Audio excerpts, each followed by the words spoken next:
नाशिक महानगरपालिकेच्या आगामी निवडणुकीच्या पार्श्वभूमीवर शहरातील प्रत्येक प्रभागात प्रचार रणधुमाळीला वेग आलाय। प्रभाग क्रमांक 8चे विद्यमान नगरसेवक तसेच शिवसेना संपर्क प्रमुख विलास अण्णा शिंदे यांनी आपल्या प्रचाराची सुरुवात गंगापूर गावातून केली असून तेव्हापासूनच त्यांना सर्वत्र उत्स्फूर्त आणि भरघोस प्रतिसाद मिळतोय। आज प्रभाग क्रमांक 8 मधील संत कबीर नगर येथे या प्रभागातील सर्व इच्छुक उमेदवारांनी संयुक्तरित्या भव्य प्रचार रॅली काढली। या रॅलीमध्ये विष्णुपंत बेटकोळी, नैना गांगुर्डे, कविता गायकवाड, मनीषा लासुरे, सुचिता जाधव, सुनीता मोहिते, रेखा गांगुर्डे, भाग्यश्री कटारे, चित्रा परदेशी, सुरेखा खोबरागडे, पूजा साळवी यांच्यासह विलास अण्णा शिंदे यांचा सक्रिय सहभाग होता।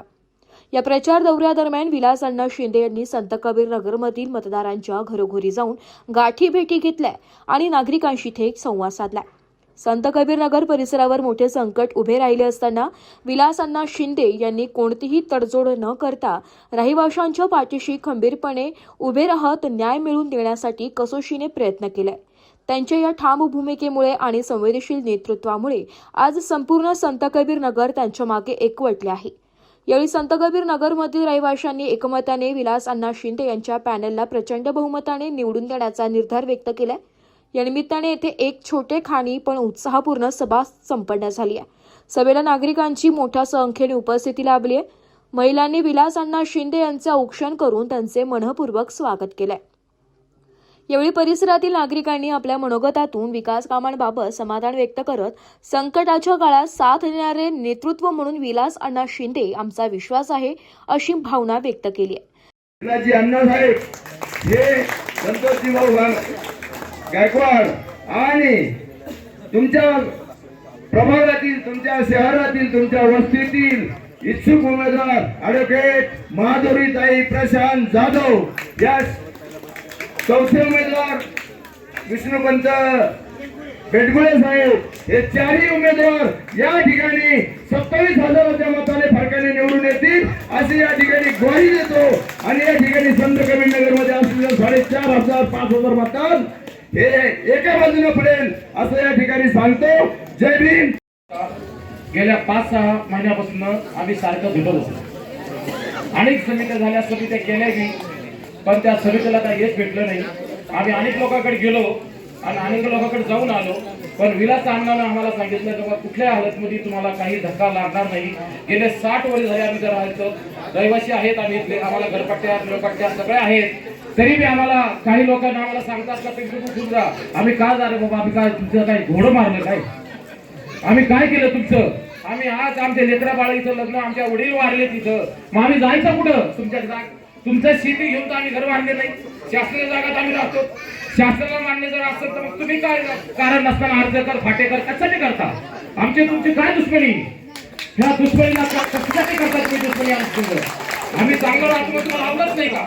आणि ह्याच्यासाठी आम्ही विलास शिंदेला आम्ही कुठल्या हालतमध्ये सगळ्या भरभरून मतांना आम्ही निवडून आणणार आहे। सभेच्या शेवटी विलास अण्णा शिंदे यांनीही नागरिकांशी संवाद साधत प्रभागाच्या सर्वांगीण विकासासाठी आपण कटिबद्ध असल्याचं सांगितलंय। संत कबीर नगर सह संपूर्ण प्रभाग क्रमांक 8 मध्ये विलास अण्णा शिंदे यांच्या नेतृत्वावर नागरिकांचा वाढता विश्वास आणि उत्साह पाहता आगामी निवडणुकीत त्यांचा पॅनल भक्कम विजयाच्या दिशेने वाटचाल करत असल्याचं चित्र स्पष्टपणे दिसत आहे।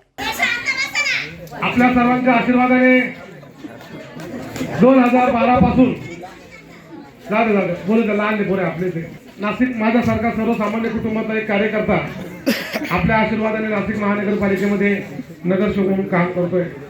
माझ्या पिढ्यांमध्ये कोणी राजकारणामध्ये नव्हतं, परंतु सामाजिक चळवळ या सगळ्या बांधिलकी सोडत कधी समाजकार्यात आलो, समाजकार्यातून कधी राजकारणात गेलो, त्याचे बरेच साक्षी सगळे शिल्पकार आहेत, साथीदार आहेत, साक्षीदार आहेत साहेब।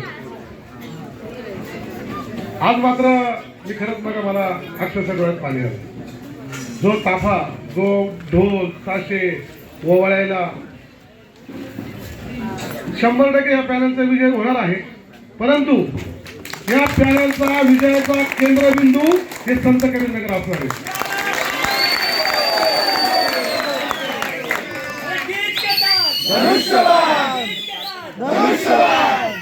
आणि हे प्रेम मिळवायला पैसे नाही लागत, पैशाने तुम्ही थोडं करू शकता, पैशाने तुम्ही खोटं नाटक काहीतरी वरचीवर करू शकता, पण मनापासून जी धडपड जी तळमळ ती फक्त कामातून कर्तृत्वातूनच होते आणि ते प्रामाणिकपणे आम्ही काम केलंय म्हणून एवढी जनता आज सकाळ दुपारपासून आम्हाला या ठिकाणी ओवाळते. त्याचं मोल पैशामध्ये अशोकराव होणार नाही.